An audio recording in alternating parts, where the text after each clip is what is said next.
Spread the fire. Welcome back to SMWX. Today we invite SMWX royalty back onto this channel, one of your favorite guests, but we have a special episode because we are talking about this seminal and important book, Odyssey of Liberation, a memoir of a rebel advocate by advocate Moses Kakane. Advocates Kakane, thank you very much for joining us on SMWX. Thank you. Thank you for inviting me. I suppose we can start with what motivated you to write this book. It's a difficult question because I don't know. I think it's watching the country, the profession, and things that have changed and things that have not changed. And I thought, let me throw in my story because there's a lot of misunderstanding about my views, which I think is not a misunderstanding just about my views and what I stand for. It's a misunderstanding of the plight of people who are African and why they complain. So I thought, let me put it out there because some of the responses to my, let's call it radical views, are misinformed about what inspires them. So I thought, let me put it down and see even if it's my last fight. It's a brave move because while reading the book, you realize how few people in your position have actually told their stories, both from the perspective of political activism, but also being an advocate at the highest level of the profession, a black advocate, and the specific pressures that come with being in that position, particularly when you represent clients who are in the public eye.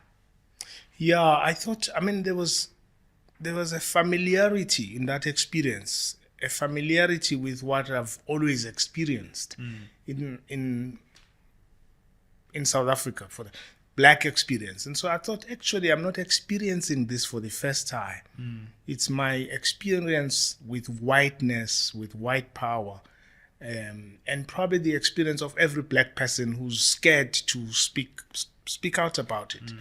And I found that there's a consistency of this difficulty that a black person faces, either must comply, conform, or die. Right? Because if you don't conform, you die, even if it's not a physical death. A lot of us are dead spiritually because we're scared of differing with the holders of not public power.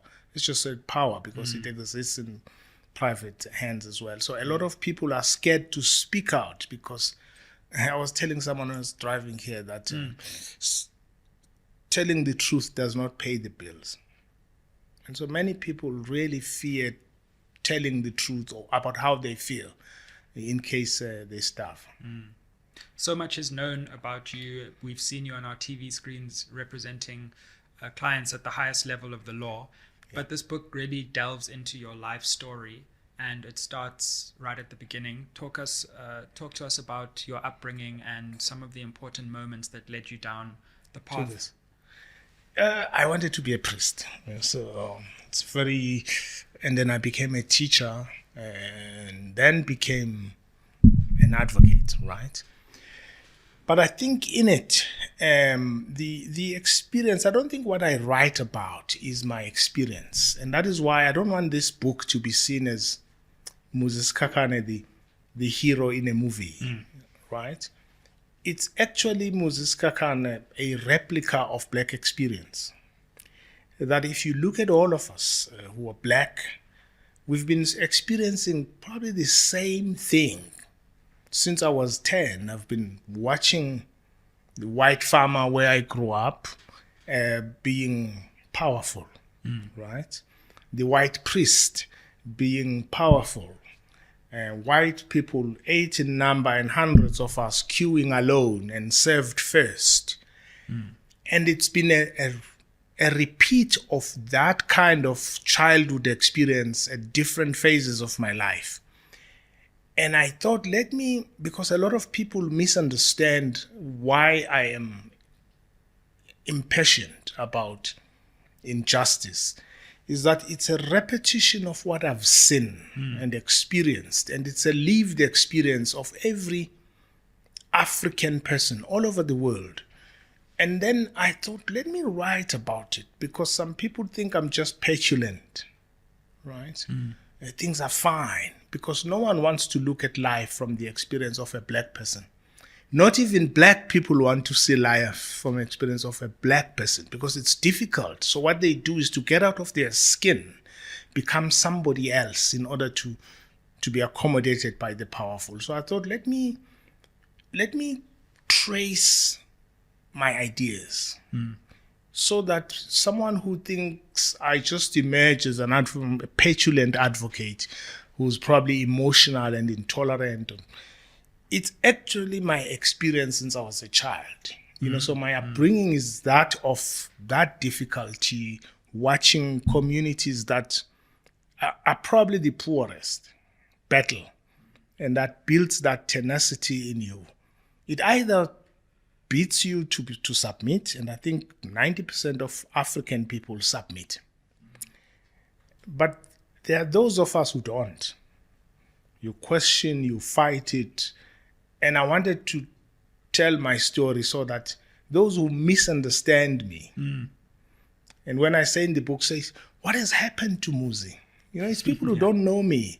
Yeah. I've always been like this, right? I've always been like this when I was 10, when I was 15. So it's not new. But people who see you for the first time, they think you probably just, what's the word?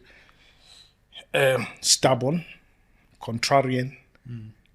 You just want to be different, they think. They don't actually know that some of us have been watching this lived reality and have experienced it. And as a result, I'm very impatient with white power because it's been my experience since I was a child.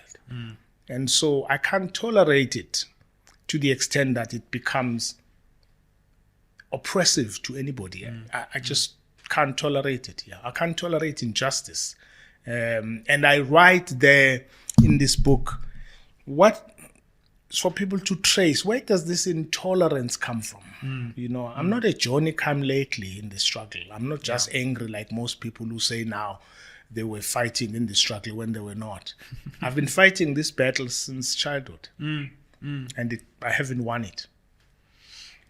When you read the book, and I'm sure as people learn about your story and how it bears on our political history, I'm struck by this sense I always get when I have the joy to speak to people like you of your eminence, who I just don't think we as a country have appreciated how much people like you had to overcome. I don't even know if you have appreciated it.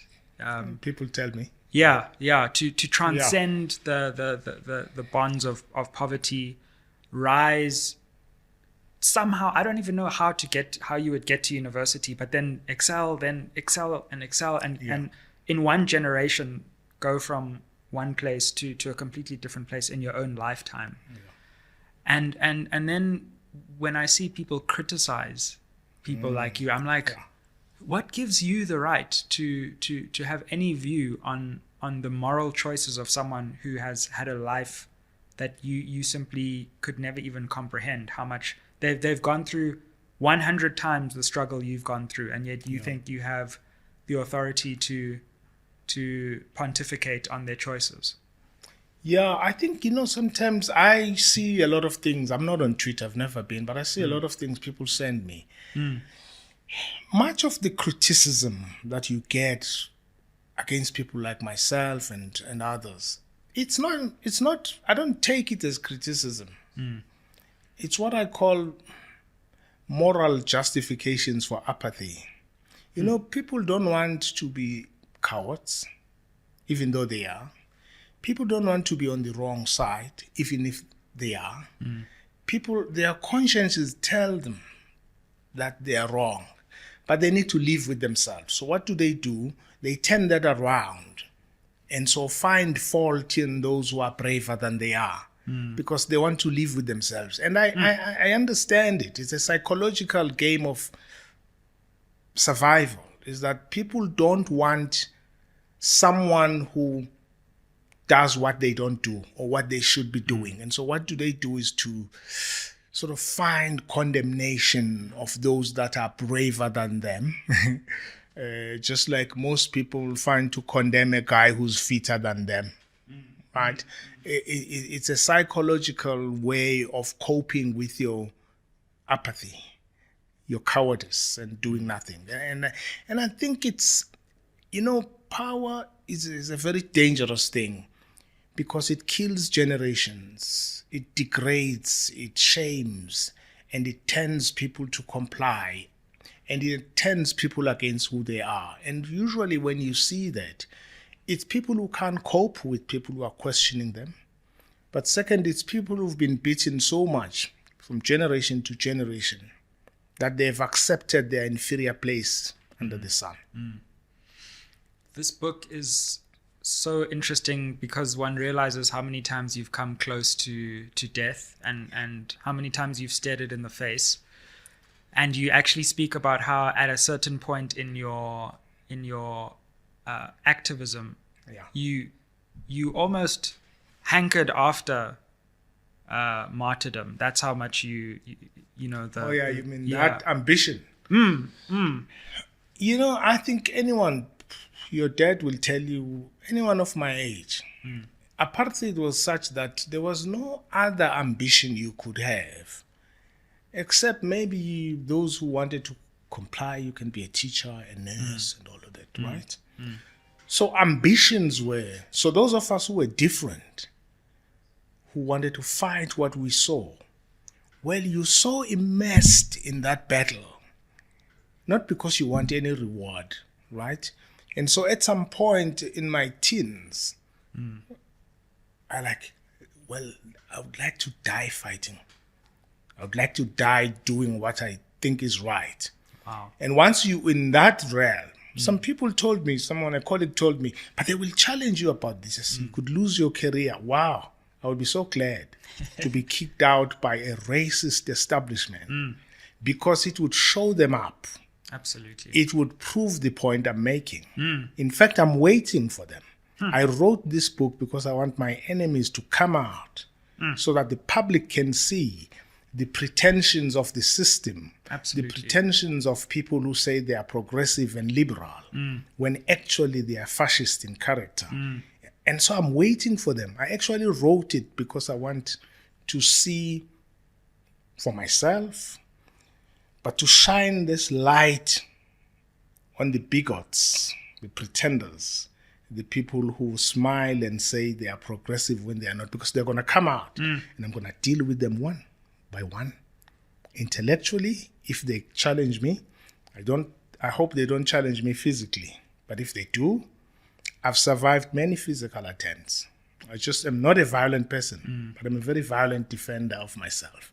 So it's both at the intellectual level and physical level that I put this up and say, let me wait and see. Let me show up people who are enemies of liberation and genuine progress of people.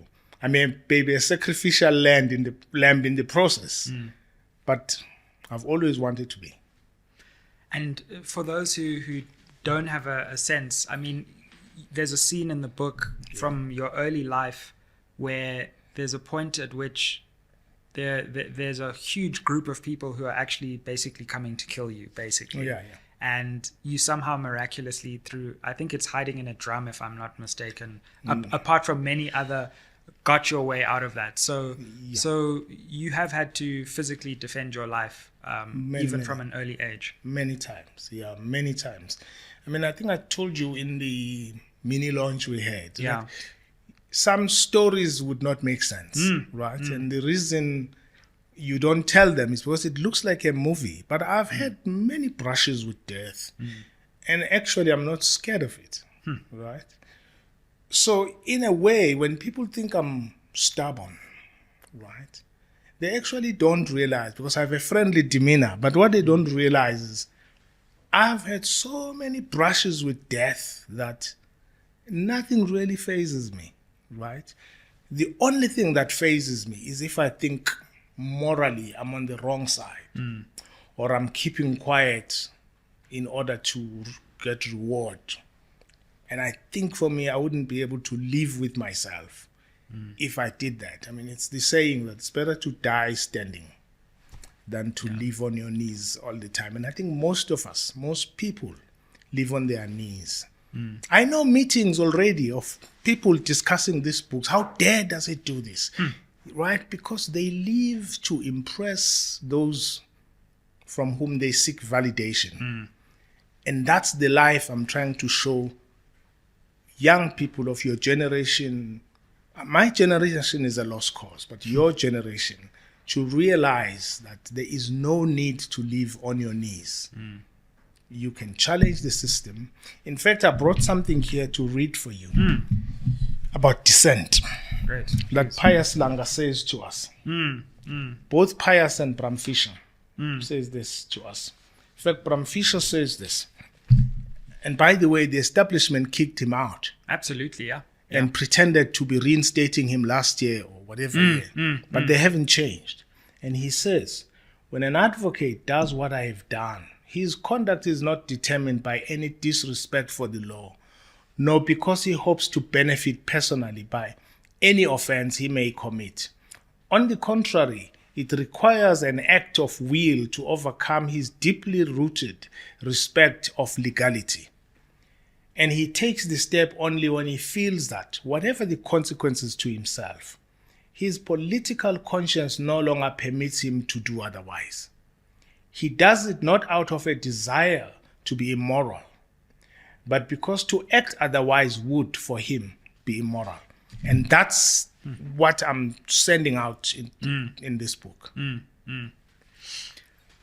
Before the law, you were an educator. There was a time when another very famous guest of this show, Aubrey Machikli, and you were actually teaching at a similar time.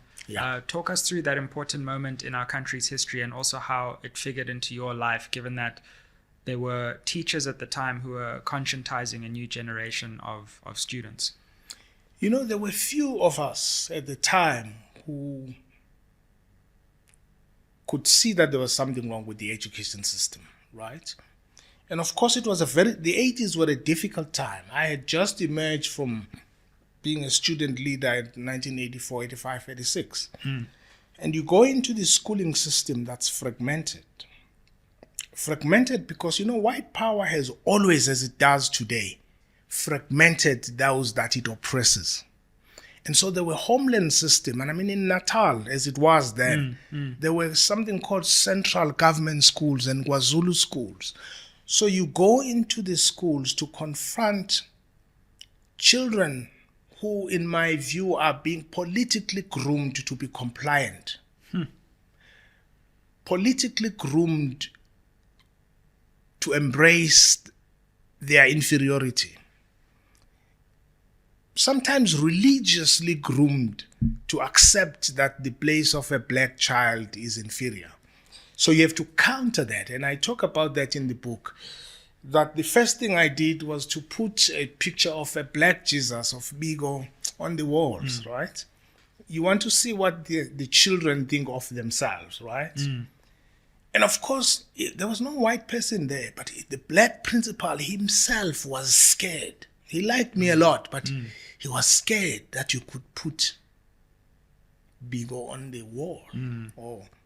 But I was smart enough to put Shaga on the wall as well, right? And all of those. But because it's those teachings that have destroyed generations of our children, of all of us, to think we are inferior. It's because everything we open our eyes into when we are born is a black person being subservient to white power. I'm called Frederick. That's my other name, by the way. And I was baptized at the doorstep of a church because my parents were told a child called Muzi, my name is Mzalvo, won't go to heaven.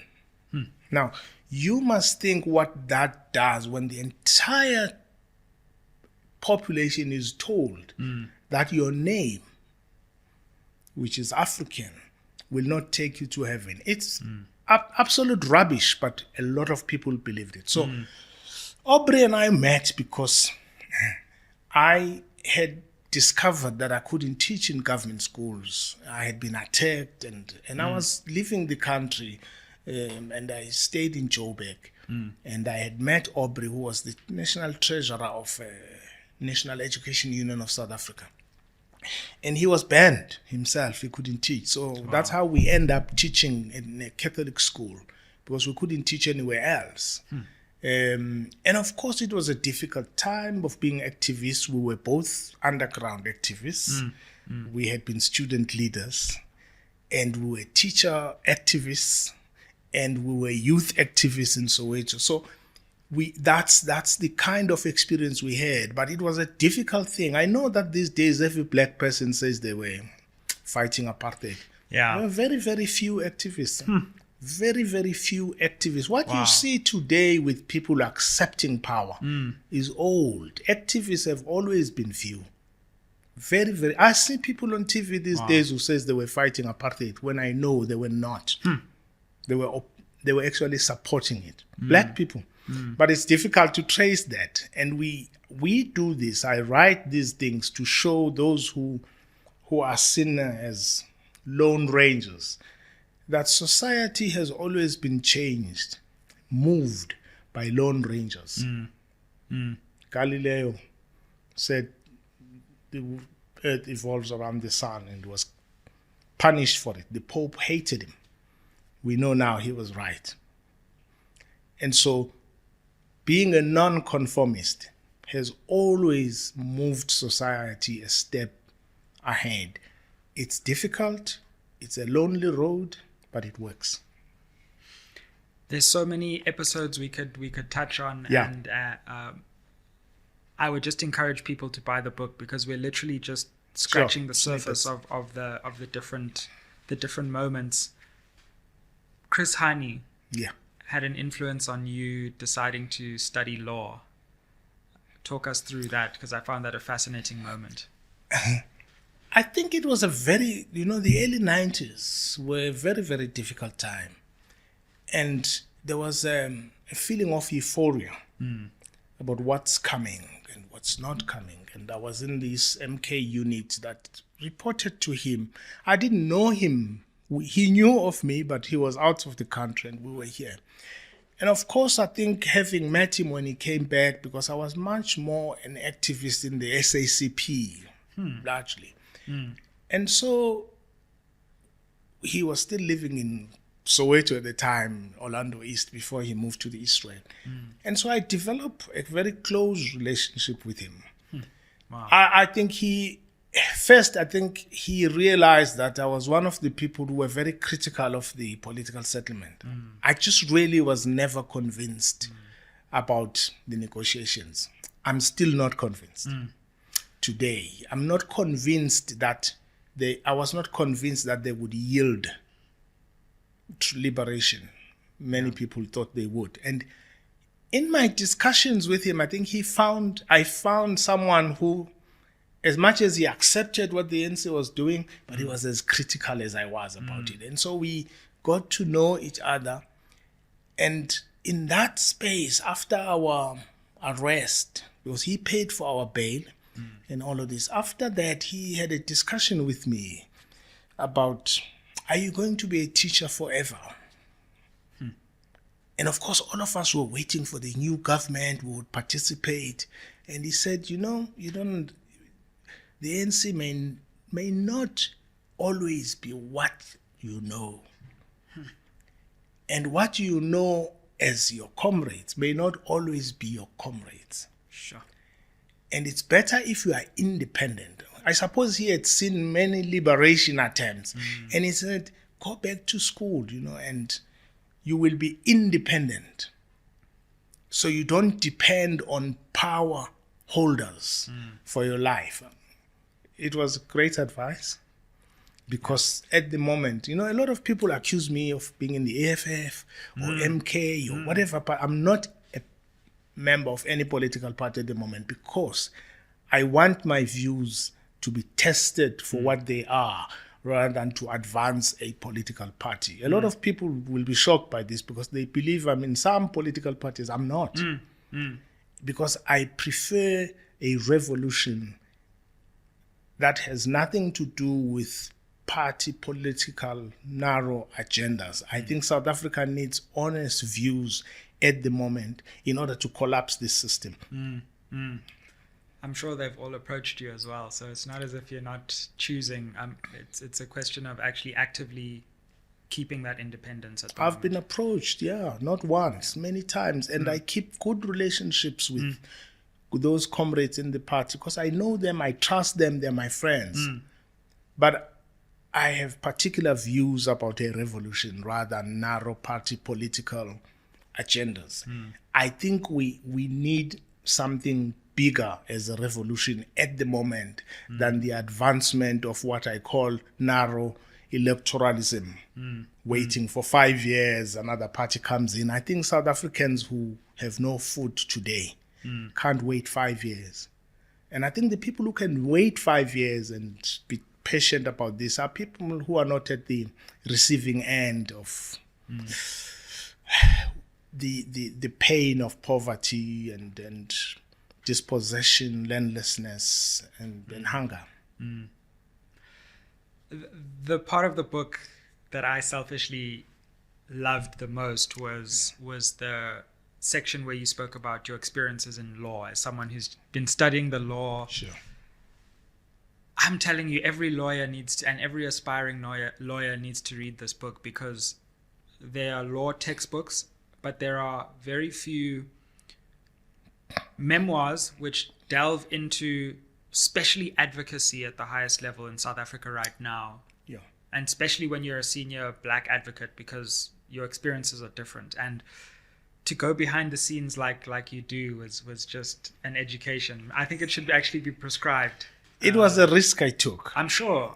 Because as you will see, there will be all sorts of advocates and judges who say you can't speak about a matter, you can't criticize the judiciary. You know, Sizwe, there's no point in speaking if you're saying what others have said. Absolutely. There's no point in writing a book if you don't demonstrate in it that you're speaking honestly, authentically. Not that your views are correct, are the only ones correct, but that's me. And of course, when people get surprised about things I'm saying, that why am I saying them? It's because no one knows what goes on when you're representing people. Absolutely.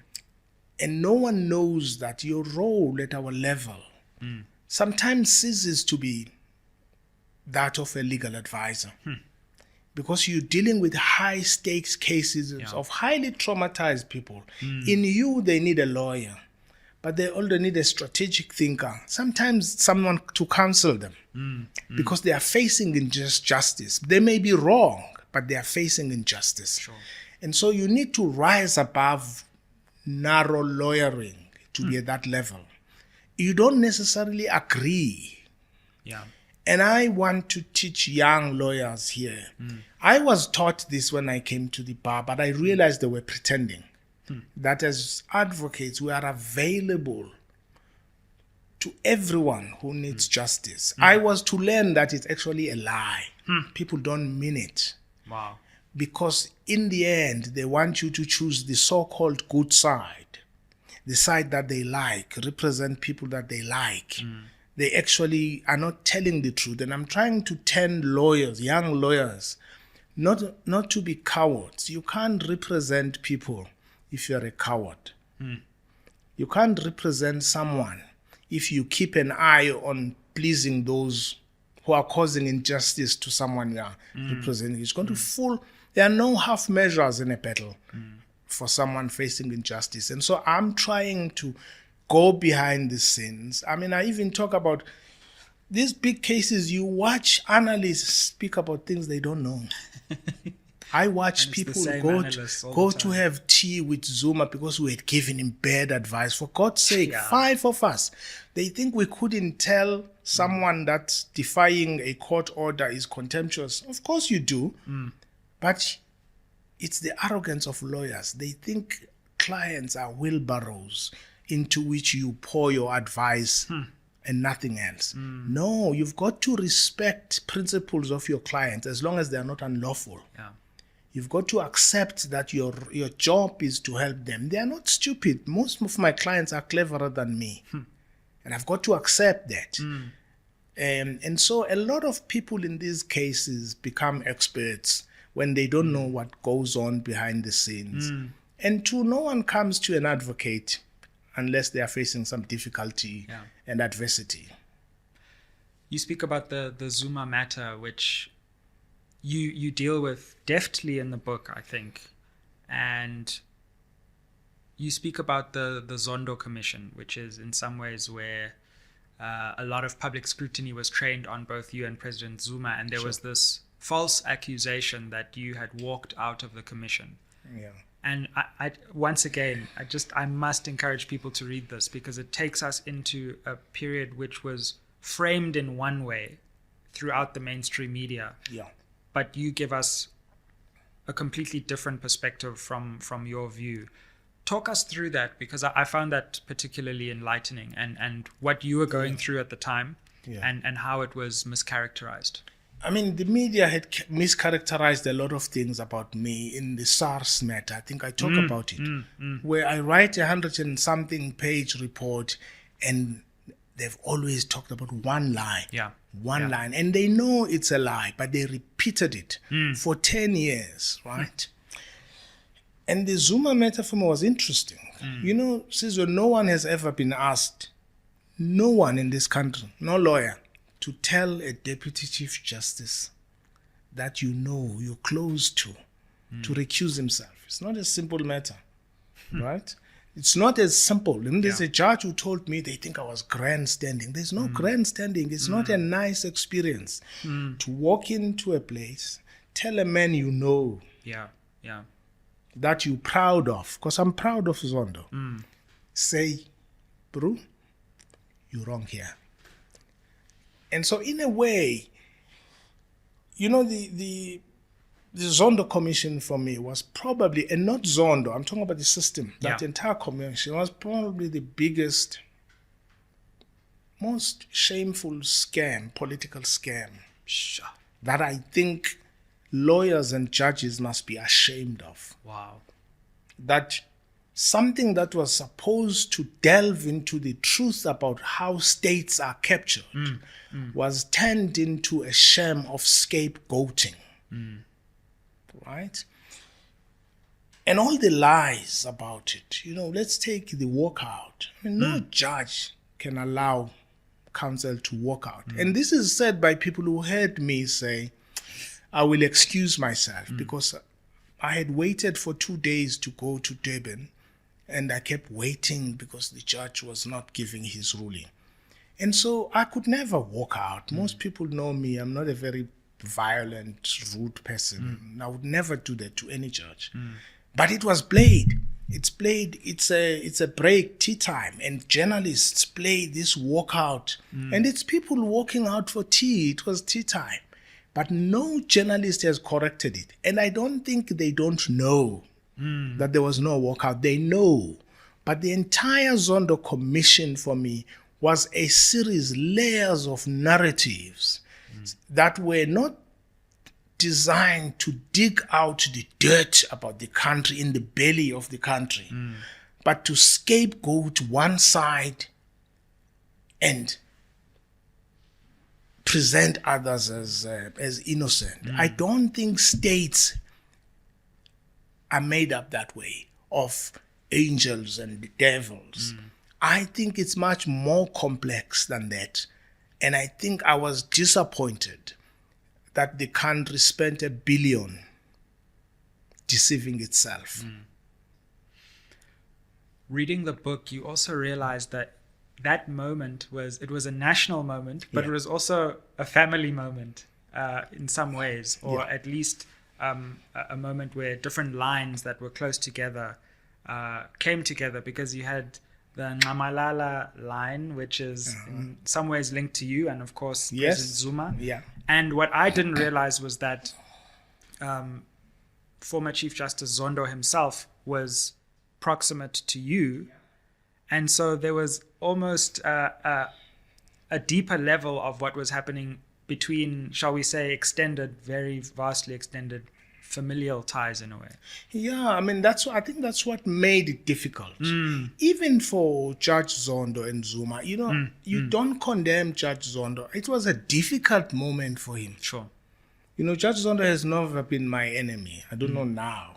But even if he's my enemy now, it's caused by external forces that may have lied to him. He's a very affable, friendly, polite man. And Zuma is the same. And I think I'm the same. I'm not rude to anybody. But unfortunately, litigation forced us to be in that moment of people who have tension, and I'm trying to mediate between them. Yeah. And there's so much that people don't know that causes tension between the two men. And I'm in the middle of it. Sure. And I'm representing one that I must represent with all my abilities. And I am presenting to someone I like. But I've got to represent my client. And I do think he was wrong. And it's my job. It's my job to state what I must state. And so people don't appreciate the difficulty of having to manage that difficult moment in front of televisions and 65 million experts watching. And they think it's easy. You give me one advocate in this country, one lawyer who's been had the task to tell a deputy chief justice that you must recuse yourself. While representing a former president. While representing a former president who is despised by the powerful. As this guilty person who's not liked. You are in the middle of it. Not because you like or dislike any of them, but you're in the middle of it. So I explain it in the book because people don't know high stakes litigation. Absolutely. Right. And so in a way, it was a difficult moment and it has cost friendships, you know, in a way. For spectators, it looks like a spectacle to analyze. But for those involved, it's a very difficult moment. It was never easy for Zondo either. Yeah, sure. You know, it was not easy. I don't take it lightly. It was not easy for Zuma. It was not easy for me because I'm presenting it. You know, so... Yeah, so it was throughout. It's very difficult to represent a client who's despised, who's also such an enigma. You know, Zuma causes irrationality to those who love him and those who hate him. They become irrational, all of them. Those who love him think he can do no wrong. Those who hate him think he is guilty of all the ills in the country. He's a scapegoat for many and a hero for others, sometimes just because they love him. And it's a difficult client to have. Fam, before we get back to the episode, we just want to let you know we have a big goal on this channel to build this community to 1,000 members. That means we have 2 new levels of SMWX membership. The first level gives you exclusive access to content, discounts on merch, but the second level, in addition to various other perks, gives you access to me. We're going to have meetups, online sessions. You're going to get discount on our live events. So if you want to deepen your SMWX community experience, help us get to that 1,000 member level. Look forward to seeing you there. And when you're associated with President Zuma, whether his lawyer or some other association, that irrationality then turns on to you. Yeah, but it's also mixed with race. It didn't happen to the white lawyers who represent him, you know, so it turns in race because when you are an African lawyer, there's a general, even by black people, there's a general acceptance that because you are black, you are not independent, you're not professional. You're pursuing some political agenda. While white lawyers do this, white lawyers now represent 3 people who are accused of feeding 2 black women to the pigs. Ask any South African if they know their names. They don't. Yeah, exactly. Right? But because it's fine, it's not too difficult. It's not a big case for someone to feed black women to the pigs. And to represent those, it's fine. But to represent Zuma is a bigger crime than representing a priest who's raped teenagers and a white farmer who's fed 2 women to the pigs. A lot of my colleagues represented a lot of white crooks, tax dodgers in the 90s and the 2000s. We don't even know their names. You know, so I don't think it's just that it's difficult to be an advocate. It's difficult to be a black advocate in high stakes litigation. That is so true because I mean, Advocate Jeremy Gauntlet, brilliant advocate, he represented Zuma in the Nkandla matter. and they basically came before court and you know why? Because he is white and is cleverer, more independent, is professional.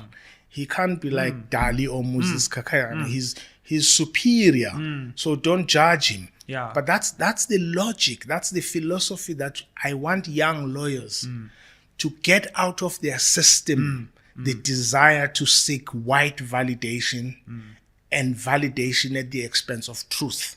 And to please powerful forces at the expense of their clients. Kemp, I mean, I can't remember the number of times he went to court, but he was never associated in the same way with Zuma. Not in that way, but you know, I spoke to Kemp. Really? Yeah, before. I mean, I think I do raise it a bit. And you know, he was tired.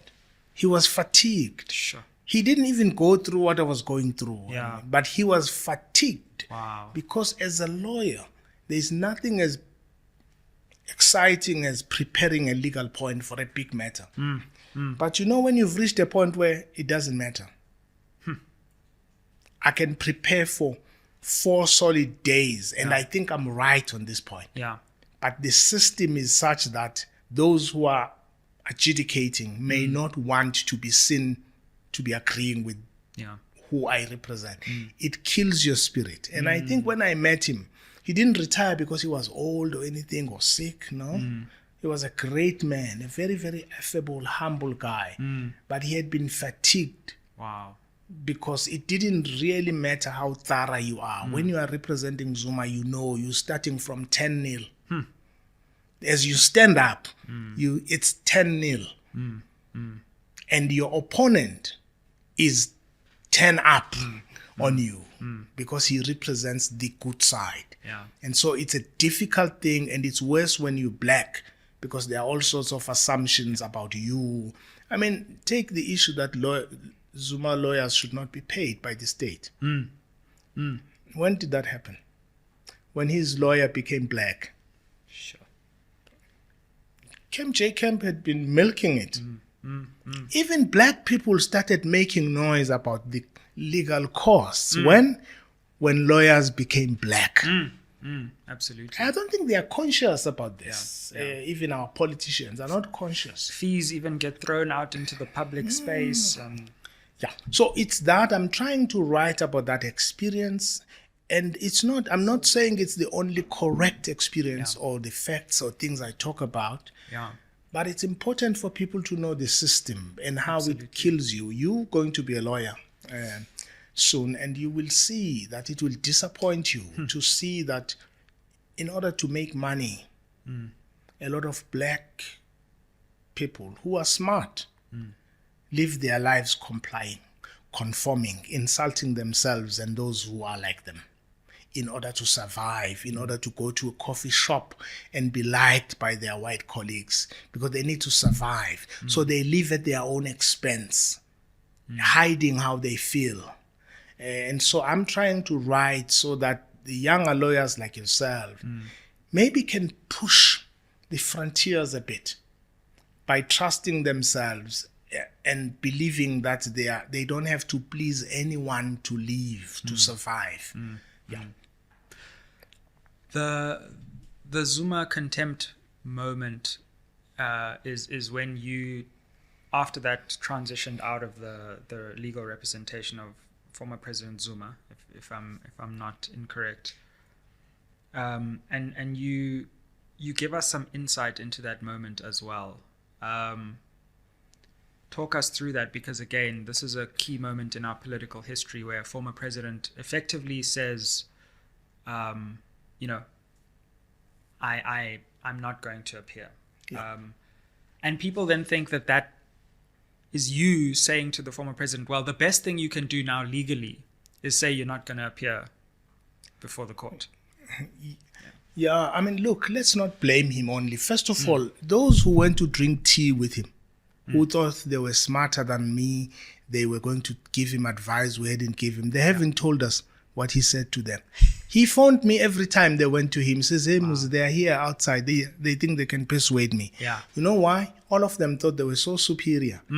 They knew something that we had not told him. You know, we told President Zuma everything. all scenarios like Yeah. you would with a client. But you've got to respect your client. You know, clients can only do what they are emotionally and mentally ready to do. Don't force them to do things that you prefer, unless they want to do something inappropriate. When someone says it no longer matters to go to court, I'm accumulating costs for no reason, no one's listening. That idea from him resonated with me. I was tired of going to court to be abused when it means nothing. Someone said in the judgment, you will read, they say Zuma did not come to present his side. You know, detention without trial is a Section 35 issue of the Constitution. You don't need a lawyer to persuade you to comply with the Constitution as a court. Yeah. So what's going to happen next time? We're going to sentence someone to death and say, well, his lawyers did not come. You can't do what is unconstitutional and say, well, he should have come to present what's constitutional, not when something so clear. So, yes, he didn't want to go. Yeah. And it's a sad thing because he respects the law, but he had given up. And as lawyers, we would persuade him, but we had to understand that we too were fatigued. We had reached a point I see now where you go to court, you respect the judges, but you can see they've started competing about who can put you to your place. And it's not a nice feeling. So it reached a point where even for us as lawyers, for me in particular, speak for myself, I was tired of going to a place where it doesn't matter how rigorous I can be. Yeah. I'm subjecting myself to abuse that actually will achieve nothing. And I'm trying to say these stories not to insult or scandalize the courts. I want the judges to reflect, to rethink, to look at their demeanor and things they say in politically contentious matters. And that's my aim. I'm not scandalizing them. Even where I say there's no integrity, I'm trying to be as brutal as I can so that they can... I'm saying things people say about them in the privacy of their homes. And I'm trying to bring it out as impolitely as I can so that it can shock their system and they can sit. And most judges are very close to me, and they're men and women of great, great intentions. But the system itself, they have not looked at their relationship with elite interests. And I'm trying to ask them to reflect. I hope they heed the call. They don't see this as an attack on them. But I'm saying things that I feel, that I see, that I think will corrode trust in the judiciary. It's crucial, and I don't think there's any line or word that you say in the book that is unfair. And if we get to a point where in a free society you can't have a considered criticism of the judiciary, then we're really limiting such a key source of public power. I mean, the judiciary exercises huge power. And quite frankly, politicians get criticized all the time, and people say all kinds of things about them. Even the judges themselves say all sorts of things about politicians. They even say things about their lawyers. But and the lawyers. Let me not. No. I'll venture into that. I mean, the example of what Judge Ponen does to Dalimpofu is something we should be outraged about. When you're going to attack a practitioner, you've got to give them an opportunity if you think they're unethical. I'm not saying he's innocent. I'm saying a judge should know, but it's what I'm telling you about. We've reached a point where our judges have become so childish that it's become a competition as to who can put Muzi or Dali to his place. It's such a childish attitude to a job that I think is one of the most important jobs in the world. To adjudicate human disputes, right? So where I say those things, I say them because I think it's, if our judges don't look at themselves and if our politicians don't look at themselves, this so-called democracy is going to unravel. People will lose faith. Very true. And one day there will be some kind of Arab Spring revolution that people will say it came out of the blue. And then judges also, people cite to me State versus Mama Bolo, this or that case of how judges must be criticized. It's absolute rubbish for a holder of power to say, please, you can criticize me, but let me tell you how you must criticize me. I must be treated in some special way. Yeah, it's like white power. People say, every time you discuss racism with white people, they say, oh, don't hurt me. They place white feelings at the center. It's like males about gender issues. Every time you talk about women oppression, males become defensive and they put male feelings at the center. Judges do the same. They want to frame for you. So Mamvemve in Kwamashu, who's unhappy with judges, must write a research paper to criticize a holder of public power called the judge. It's actually the most arrogant thing I've ever seen for a holder of public power to say, oh, yes, you can criticize me, but here is a framework. Yeah. I want them to reflect about that holders of public power must know that they are like a tall tree. The wind will blow, and they must resist the wind. And other democracies have had these conversations. I was reading something interesting where in India there has been an interesting conversation about, look, if certain counsel representing certain litigants come to court, their Supreme Court, you can predict the outcome. And that's a dangerous thing from a rule of law perspective. You never want to get the sense that if certain counsel representing certain clients go to a specific court, they're going to have an easy time, or the court is going to be very reluctant to find against them. And we need to guard against that. Whether it's true or whether there's a perception that that is the case, that is a rule of law issue. Yeah.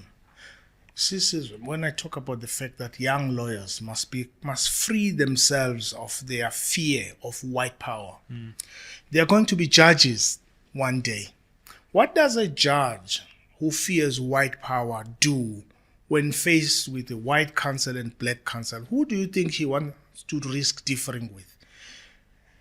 And it's not necessarily as overt as you think, but you see, people who fear one race or who believe the one race is inferior or they are inferior don't want to differ with the race that they think is superior.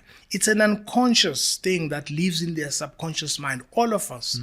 And so I'm asking young people to free themselves now of fears we have of fearing white power and treating white people as some kind of superior.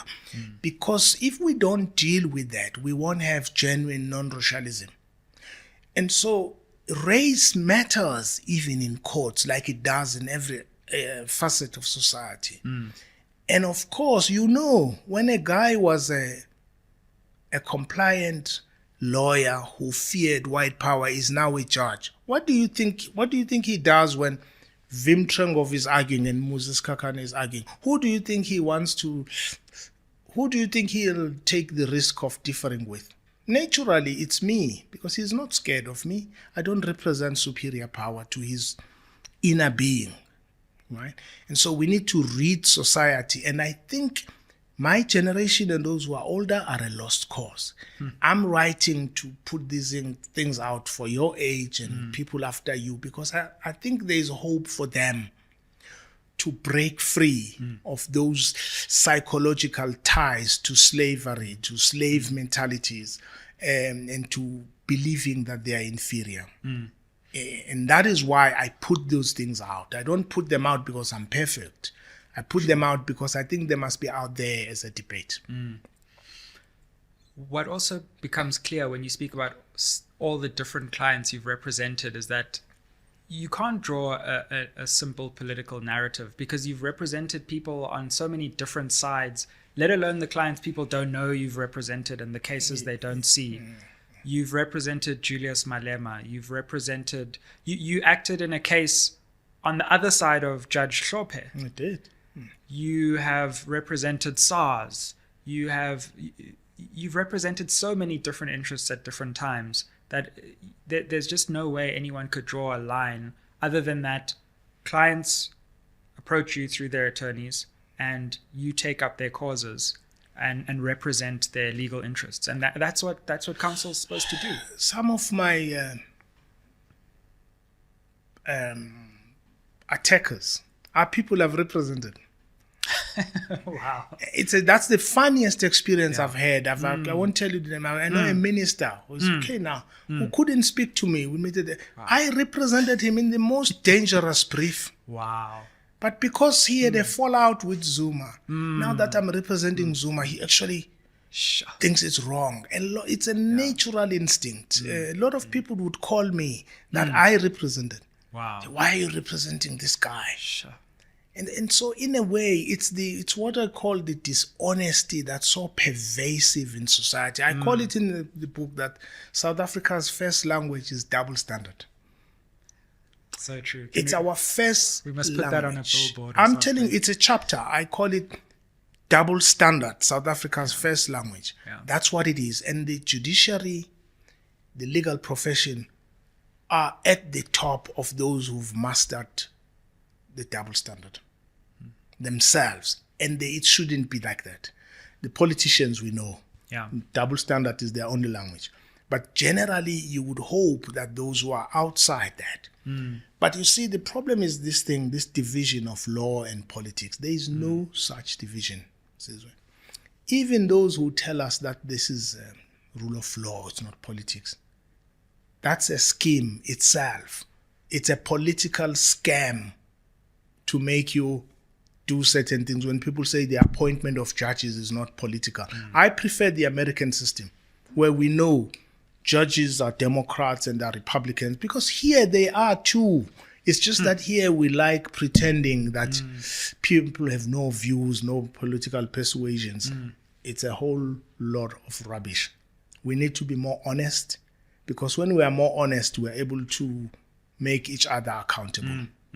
This whole idea that there's something that's not political, even by these NGOs who go around saying this or that. Take the Minister of Justice, who's just been fired now. Have you heard anyone complain that he's now in human settlement? No.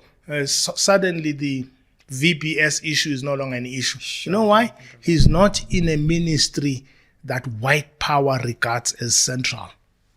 It was not corruption they had a problem with. Because treasury and justice and all of those kinds of ministries are centers of power. They don't care if you are a minister of human settlements. It's black people who want a shack or a house. They don't care about those. You could be called corrupt, they won't mind. But don't be in ministries or institutions that they want to control. Because they want to control who gets prosecuted. They want to control who's called a criminal and who's not, who's corrupt. And usually those people who want to control society like that are the most corrupt in society.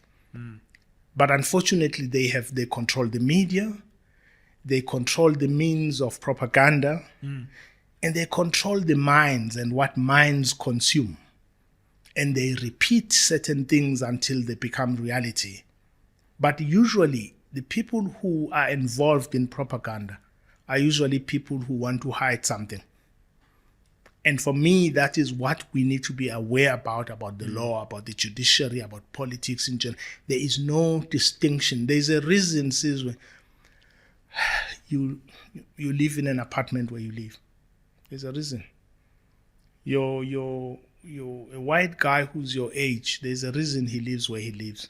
There's a reason a white secretary of advocate has a house and the black secretary of an advocate lives at home.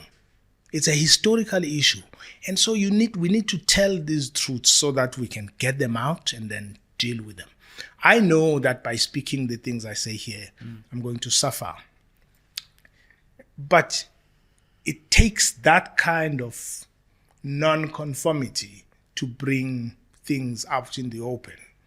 And it doesn't matter that it offends people. It doesn't matter what they do, but the subject matter is out. You know, I do wish that people come for me because you're going to see people I've been telling you about. You're going to see white NGOs. You're going to see the establishment advocates come for me. You're going to see the judges. The people who are not worried about what I say are those who are not guilty of what I'm saying. You hear a judge who's worried about what I'm saying. Well, that's the type of judge I'm condemning because they know I'm talking about them. But the people who know that they are honorable are not worried about the things I'm saying because they know I'm not talking about them. It's like saying dogs bite. A dog that doesn't bite won't worry. The one that worries is the one that bites. And so the people I'm going to face are the enemies that have been attacking me from the shadows. And I want society to know them. And I also want to know them because some of them have been pretending to be my friends for years, to the extent that I don't touch white power. But well, I do. And so this book for me reveals who's my friend, who's my real one, and who's the friend of my people. One last question on the representation. You've represented Arthur Fraser, who blew the lid off the Phala Phala scandal. And again, I'm sure, well, in some ways you delve into it, but again, representing a client like that who has created such historical news, but also in such a political way, puts certain pressures on you as well, and maybe subjects you to certain threats that people don't even fully know about. Obviously, I mean, you don't have to divulge everything you've been through, but that's the other thing people don't know. That they don't know that when you represent these clients, often you do so at the cost of your own well-being sometimes. Yeah, I mean, look, clients are not angels. That's the first thing. Let's get that out of the way. We wouldn't represent them if they were not facing adversity. Absolutely. Yeah. And the senior you are in the legal profession, the more exposed you become to clients who have bigger enemies. There's no two ways about it. Sure. And of course, people say, as a lawyer, you can't you need to keep a distance from clients and all of this. It's even that itself is a lie. I don't speak about Arthur Fraser because I think he would be found innocent or guilty. But I don't understand why people talk about someone and in a truth-finding session called the commission, every excuse not to call him is made. Even, no, but he didn't apply. I represented Zuma. He didn't apply to the commission, but he was called. Who called Fakey Mento? Who called all the people? The commission just called them. Now, here is this person talked about by no less than 5 people. We don't want to hear him. That's my gripe. Not that he's innocent or anything. I don't know. My gripe is, why don't call this person? And I conclude, knowing his version of things, that someone does not want to know his version. Someone is not comfortable with his thesis. I call it his thesis because, you see, had I chaired a commission like that, I would have called those professors they called who were talking about state capture as the first 2 witnesses from America. It's fine, you call them. But call someone who contradicts this thesis. And then evaluate intellectually whether this notion is correct. But it wasn't happening. And I've gone through a lot just representing him, the dangers he goes through. But with clients that I represent, you've got to go fully behind them to fight their battle, right? I'm not just someone trying to get them through something. At some point, on a daily basis, they are facing persecution. People don't know the lives they live at home, right? And so you've got, at my level, on any senior counsel, you've got to understand that clients at that level who face persecution require more from you than lawyering. And because I know persecution, I understand the mind of a person who feels persecuted. It's not a mind of an innocent person. That's irrelevant. I understand what it feels like to be persecuted and what you need around you. And so I try to provide that to my clients. first, I don't judge them. And secondly, I try to provide them with comfort and legal advice, but without hiding the truth from them. So with Arthur, I just feel that he was never, the country missed out to hear his thesis of the deep state that is in control in this country. We don't want to know. We had an opportunity to know who controls our politicians, maybe. Which powers behind the scenes, which things are happening. Who came up with this concept called state capture? Who were the pawns in it, and who were the puppet masters? And was it ever designed to find the truth about the dangers of capturing the state, or it was to deepen capturing the state by those who presented themselves as corruption fighters? I believe, my thesis is that the states are always captured. And those who have captured South African state decided first to call others capturers so that they could deepen and strengthen their own capture of the state. And we who are lawyers and judges should have seen through that instead of assisting one side that wants to be clothed with innocence. We start from basis that everyone is capable of doing wrong. But we didn't start that way. We called angels to the commission first to give their versions, the innocent, the good people. There's no such thing. In fact, I think a series of people who appeared before that commission across the board are themselves have something to explain about their role in counter-revolution. And I'm not saying one side. Across the board, each one of the political players, if they are honest, including my clients, everybody, they have something to explain to society about their role in the past 30 years. What I couldn't understand, and what lost me some confidence in the commission, and why I think I agree with you. I think the narrative of state capture has just lost any meaning at this point. We wasted R1 billion for nothing. Yeah. For a sham. Yeah. Was that I could never understand how certain people who were right there were framed as the resistors of this process, and others who are in the same room were the proponents of state capture. And either we're going to criticize everyone who was there, sure, or we're going to exonerate everyone. But we can't say that, yes, that person was there at the highest levels, but shame, they tried, but they couldn't do anything about it. I mean, that just doesn't make sense to me. Yeah, I think, as I say, the South Africa's first language is double standard. Yeah. People know what we are saying, but I think honesty is a very difficult thing, and in politics it's worse. And people are looking for confirmation bias. And even in bigger fora like state capture commissions and other commissions of inquiry, instead of wanting to find the truth, people want to find what's convenient to a narrative they already hold.